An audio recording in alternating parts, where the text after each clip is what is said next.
Cordial saludo. El día de hoy traigo un tema bastante interesante. Vamos a hablar de las Smart Drugs o los nootrópicos, específicamente como cuáles son, qué tenemos que saber. Es un tema vasto, pero lo primero que les quiero hacer es una invitación. Tengo un podcast con mis hermanos para todo público sobre drogas, sobre tóxicos, que se llama Todo es veneno, nada es veneno. Nos encuentran en todas las redes sociales.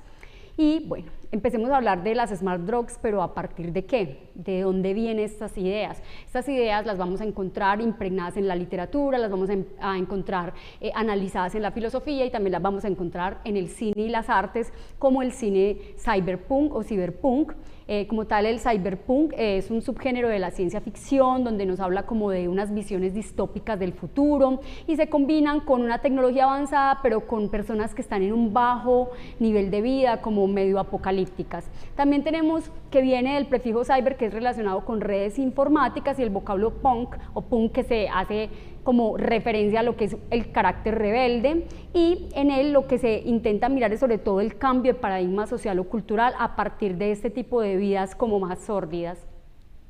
También hay un concepto para hablar de Smart Drugs que tenemos que hacer como preámbulo, que es el cyborg. ¿Qué es el cyborg? Viene de cyber, que significa pues cibernético, y de organism, que sería organismo cibernético. ¿Y de qué se trata eso? Todo esto del cyborg tiene que ver y ha sido, digamos, problematizado por el filósofo Mark Fisher en su teoría de Flat-like Constructs, que habla de estos mundos imaginarios donde está la excitación, la ansiedad, mutantes, monstruos y este capitalismo avanzado dentro de este cuerpo social como que hace todos los días lo mismo, como si fuéramos unos autómatas, y que vamos siendo como muy llevados de la mano de las tecnologías avanzadas.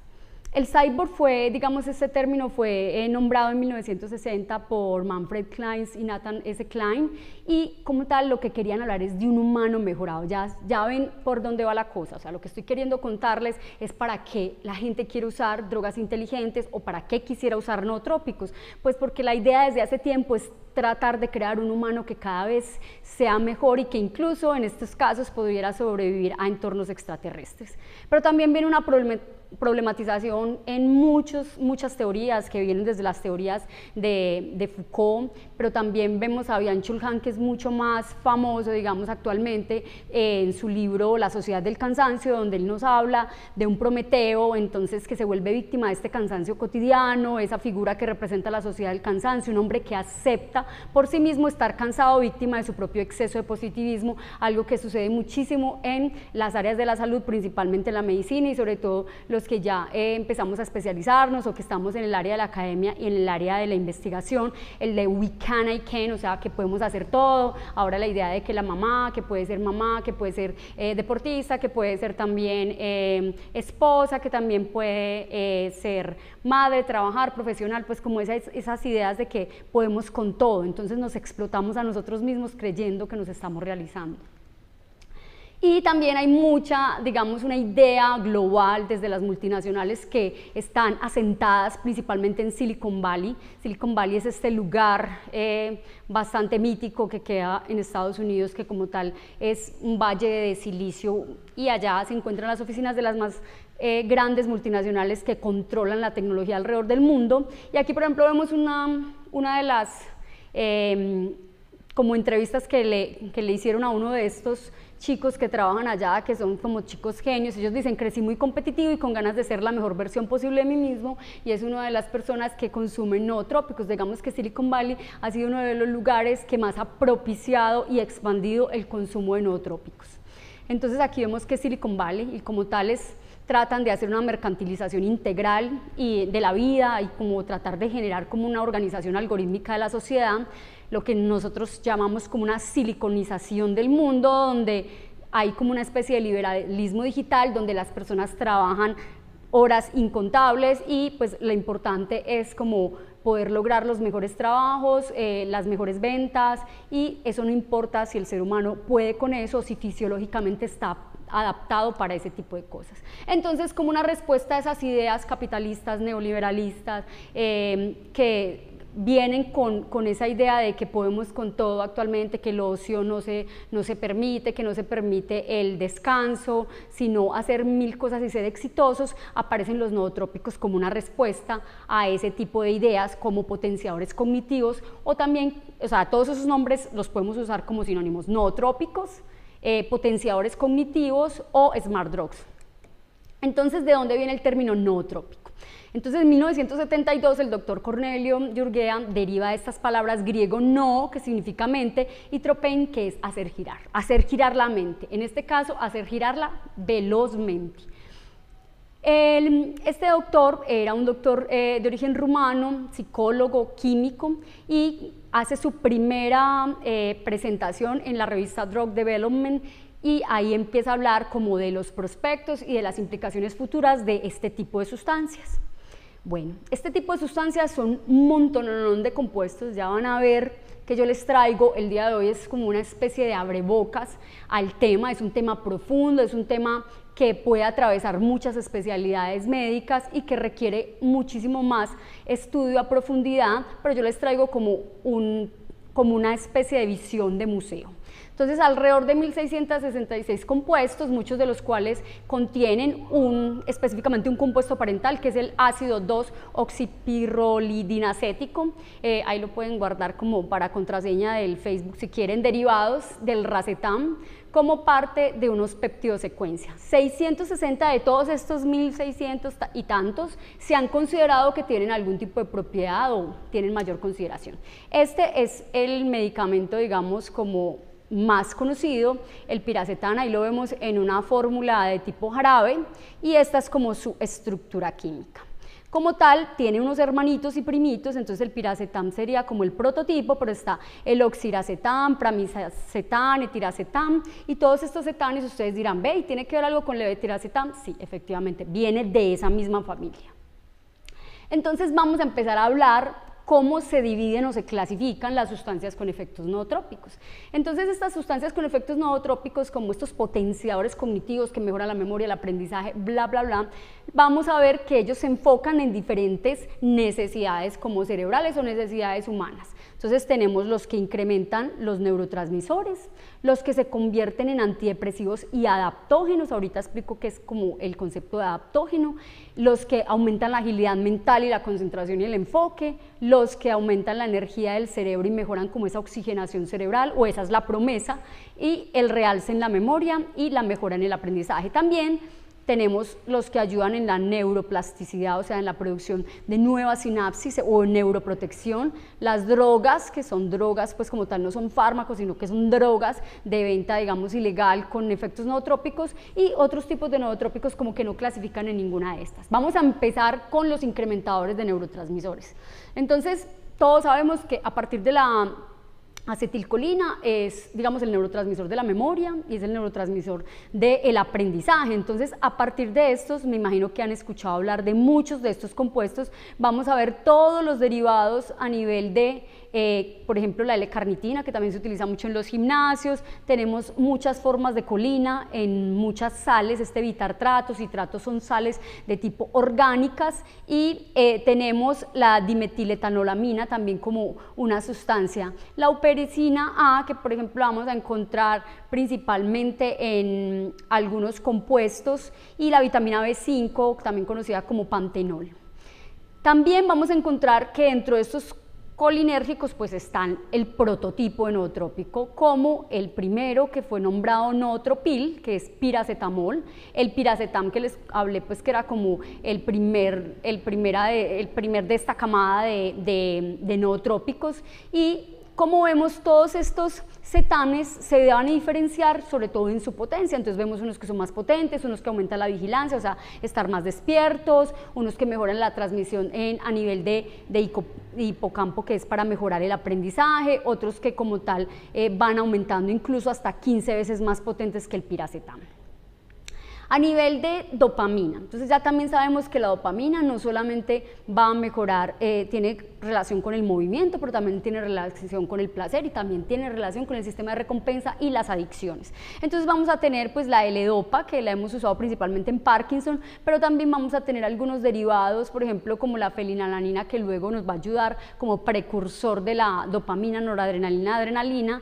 Y tenemos otras sustancias como la famosa yoimbina, que el yoimbe, que es esta sustancia de origen africano que se utiliza principalmente como potenciador sexual, pero que también la vamos a ver a veces contaminando algunos de los suplementos de gimnasio, produce vasodilatación y por esta vasodilatación digamos que aumenta el flujo principalmente a los músculos, pero hay una pretensión de que pudiera mejorar esa circulación cerebral y que por este lado, por este camino pudiera mejorar también como el desarrollo cognitivo. ¿Cuál es la situación con estas sustancias que vienen de origen de plantas? Es que muchos de esos extractos, uno, no tienen bien la identificación, o dos, no son específicamente lo que dicen ser, o vienen adulterados o vienen contaminados con metales pesados, porque usualmente vienen desde Asia sin ningún control.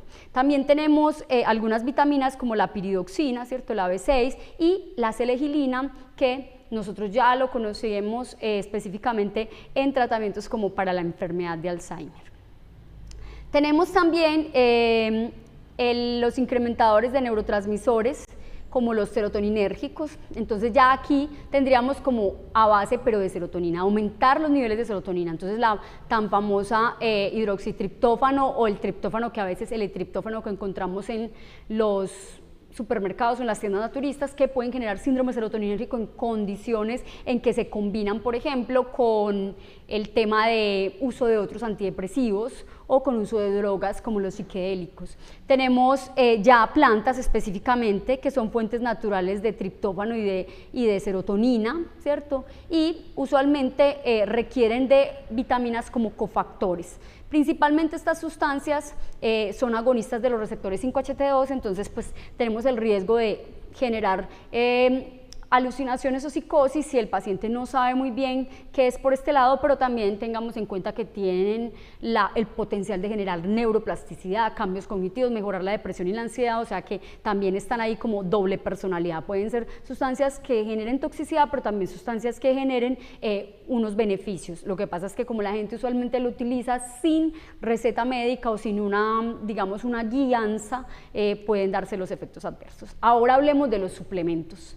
La industria de los suplementos de alimentos es la que más ha crecido en los últimos 10 años, se dice que alrededor de un 700, 800%, tanto en Estados Unidos, en Europa y ya pues obviamente Latinoamérica ha entrado en la era de los suplementos, y los suplementos son interesantes, son una promesa, pero tienen la dificultad de la contaminación. Recientemente hice como una presentación para los residentes de toxicología contándoles todas las contaminaciones que podemos encontrar en los suplementos, porque los suplementos pasan por las agencias reguladoras de los países como eso, como suplementos, no como medicamentos. Entonces no se hace una investigación exhaustiva ni profunda y por esas razones podemos encontrar mucha contaminación, muchos riesgos y además muchos medicamentos dentro de los suplementos.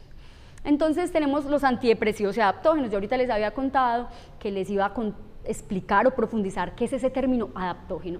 Adaptógeno es un término que viene derivado de la medicina ayurvédica, que es una medicina milenaria de la India, en la cual se han utilizado históricamente sustancias que puedan ayudar a adaptarnos a esos momentos de estrés de la vida. Entonces aquí aparece como la principal sustancia, que es la ashwagandha, que es la witania somnífera, que es una sustancia que ayuda en esos momentos de estrés. Si entonces tienes mucho sueño, entonces te ayuda a despertar. Si tienes lo contrario, si no duermes bien, ayuda a dormir, aumenta la energía. Volvemos a lo mismo, digamos que es una sustancia muy prometedora, bien manejada desde la medicina ayurvédica, tiene muchas propiedades, pero tenemos mucha contaminación y esos suplementos que entran al país muchas veces no son bien valorados ni bien analizados, además de que muchos están contrabandeados, como digamos, o son piratas. Tenemos todo este tipo de hierbas, la Melissa officinalis, la Rhodiola rosea, la hierba de San Juan, que ustedes ya la conocieron en Colombia, en alguna época se comercializó como OK, el ginseng, que lo han escuchado mucho, me imagino que en la radio, volvemos con la selegilina, encontramos la L-teanina, que la L-teanina usualmente está en el té verde y como tal es muy interesante, es antioxidante, pero también viene en extractos con altas cantidades de L-teanina que pueden ser hepatotóxicas, la vasopresina, tenemos el ácido nicotínico y la melena de león, que la melena de león como tal es un hongo, una seta con mucha promesa, que probablemente si es de una buena fuente va a ser uno de los adaptógenos y antidepresivos y de estos nootrópicos que puedan ser, que tengan mayor evidencia en el futuro. Esos digamos que podrían ser un poco más seguros. Vamos a ver que para la agilidad mental, la concentración y el enfoque tenemos también un montón de sustancias. Tenemos esta adrafinil, que como tal se ha vendido como droga, la cafeína. La cafeína es el nootrópico por excelencia, el nootrópico más histórico. El café, ojo, porque lo separé. Cafeína es una cosa y café es otra cosa. La cafeína es el principio activo que está dentro del café.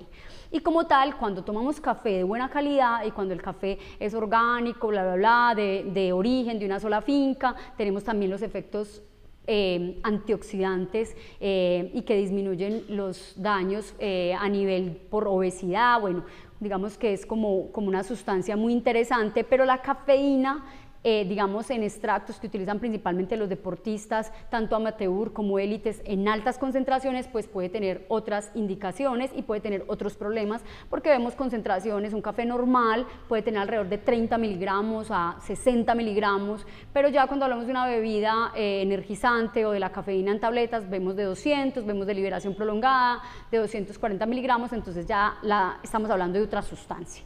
Tenemos también la nisergolina, que se ha utilizado también para tratamiento de demencia senil, la nicotina por excelencia, no solamente en cigarrillo, conocemos que nuestros indígenas del sur del país la utilizan como el ambil, que es una crema de tabaco, pero ya fumada, digamos que los beneficios que podemos obtener de la nicotina de forma fumada, pues se pierden cuando ya estamos fumando, ¿cierto? Ya sea en vapeador por los aerosoles o por el humo, la producción de humo y todos los daños por combustión. La cocaína, ¿cierto? Entonces, digamos que la cocaína en su forma de droga, que es totalmente peligrosa, que está contaminada, que es sucia, bueno, que implica un montón de cosas, no es una sustancia segura, pero digamos que la hoja de coca, el mambe que ha sido utilizado por los indígenas por siglos, todos nuestros indígenas suramericanos, sería un nootrópico seguro. El metilfenidato, que pues como tal es la famosa Ritalina, pues es un medicamento que debe tener indicación, y cuando se usa fuera de la indicación, pues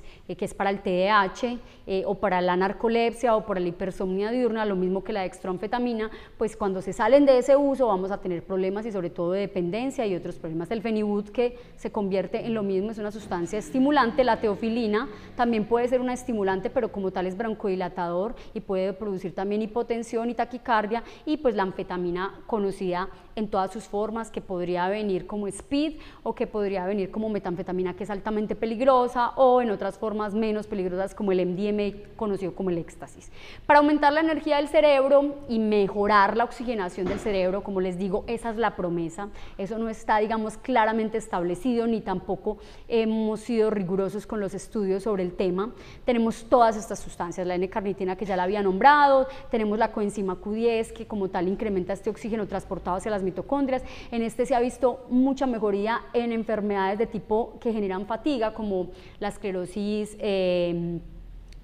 múltiple, como enfermedades de neurona motora, como en el síndrome de Sjögren, la fatiga por enfermedades autoinmunes, y la fatiga por enfermedades de tipo degenerativas podría ser segura si es de buena fuente. También el inositol, el ácido lipólico, como tal, también podrían ser de mucha utilidad, sobre todo para la energía a nivel más que central y mental, para la energía muscular y del movimiento, y tener como mayor fuerza.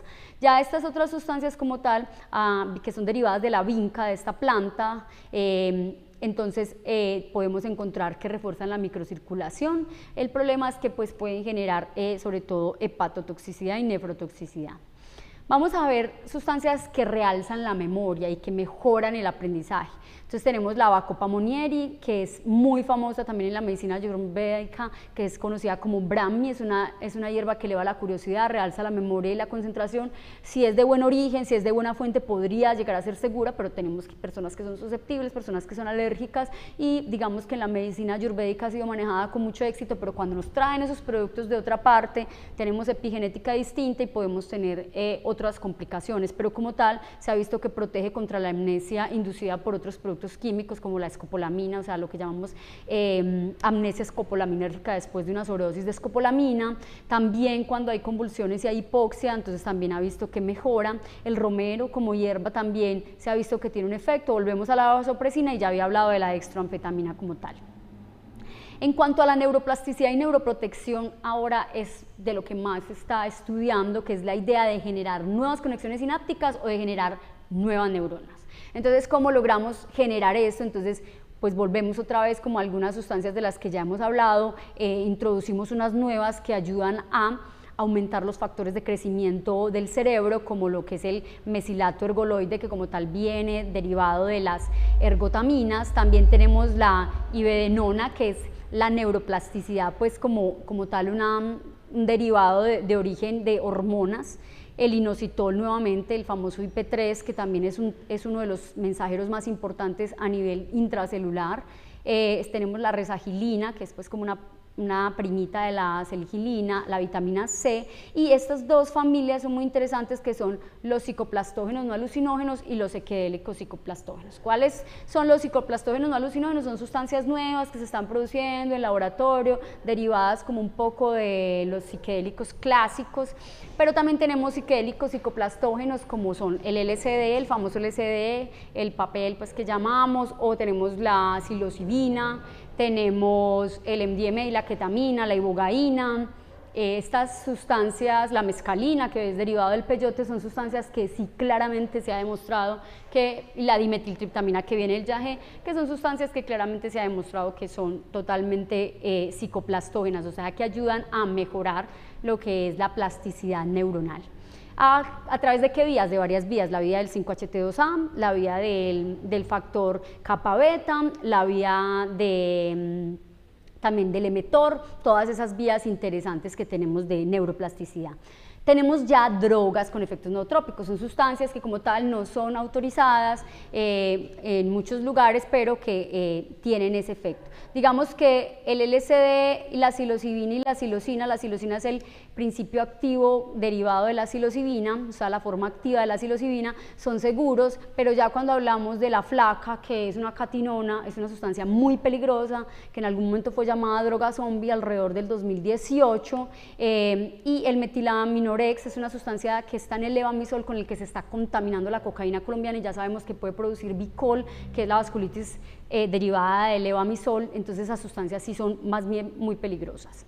Y ya tenemos un sinfín de drogas o sustancias que podrían tener otros efectos nootrópicos. Yo señalé como resalté sustancias que utilizamos, por ejemplo, como en enfermedades comunes como la cabergolina, tenemos la DEA, tenemos ácidos grasos que a veces lo vemos hasta en las leches infantiles, tenemos el ginkgo biloba, que volvemos a los mismos problemas, que como tal el ginkgo biloba tiene una promesa, pero el que llega acá probablemente está contaminado y puede producir lo que es accidentes cerebrovasculares. Tenemos la fenitoína, increíblemente, y la nimodipina, pues como por esa mejora de esa vasodilatación a nivel cerebral, es un calcioantagonista derivado de las dihidropirinas, y el arcalión, que ha sido famoso para el uso del síndrome de fatiga crónica.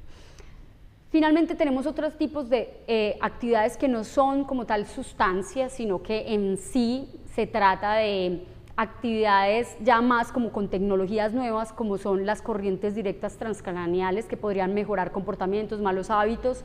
También tenemos la neuroestimulación transcutánea, y por último tenemos lo que es el entrenamiento sincrónico de la actividad eléctrica, que se ha visto utilizado en enfermedades mentales, pero que también podría ser un prospecto como neotrópico. ¿Qué tenemos finalmente de evidencia? Bueno, ahí es donde está el problema. Muchas sustancias, muchas ideas, maravilloso, uno diría, no, deme 5 tarros, deme 10, me gustó, pero el problema es que no hay evidencia porque los estudios son muy escasos. La efectividad que se ha demostrado de los potenciadores cognitivos lo vamos a ver en Alzheimer, en TDAH y en narcolepsia principalmente. Hay problemas legales con el uso de ellos porque hay sustancias ahí que son controladas y otros que no son de prescripción. Hay mucho desconocimiento entre la población médica, incluso entre los mismos toxicólogos, neurólogos, psiquiatras, sobre el origen de estas sustancias y sobre cómo manejarlas. Entonces, digamos que muchas veces, a pesar de que pudieran ser buenas, el desconocimiento hace que no las podamos utilizar. Los beneficios son limitados, son poco claros, y en individuos saludables no se ve que haya una mejora a largo plazo, las mejoras son temporales. Tenemos debates éticos sobre qué pasa si mejoramos cognitivamente a las personas, si lo mejor no es dormir, comer bien, descansar, la recreación, o sea, como tener una mente más saludable, o si tenemos que estar consumiendo sustancias para mejorarnos mentalmente, la necesidad de cuidar e investigar más esa parte legal y hacer ensayos de calidad porque son muy limitados. Entonces, mis mensajes finales serían que los potenciadores cognitivos son una amplia gama de compuestos, o sea, son principios activos, son utilizados usualmente por sujetos sanos. Su uso en estudiantes ha ido aumentando de 1.3 hasta 33%, su eficacia en cerebros no deteriorados es totalmente incierta y cualquier mejora hasta el momento reportada es temporal. La mayoría de estos podría llevar a complicaciones graves, incluso a generar deterioro cognitivo paradójico, disminuir incluso el potencial que tienen las personas de aprender por sí solas, puede generarse un problema de salud pública a largo plazo y el uso no médico plantea pues como problemas éticos y cuestiones legales. Entonces por el momento digamos que los invito a que hagan muchos estudios alrededor del tema para que empecemos a buscar realmente para qué pueden servir y cuáles de estas digamos no sirven para nada o son peligrosas y cuáles digamos que podrían ser nootrópicos seguros. Aquí les muestro las tendencias del mercado, así va el mercado, entonces van a tener que ver mucho con los nootrópicos en los próximos años, les van a llegar muchos pacientes que los toman y que les van a preguntar, entonces los invito a leer y a estudiar porque donde hay negocio hay problemas. Bueno, por acá cualquier comentario en lo que quieran decirme a mi correo. Muchas gracias.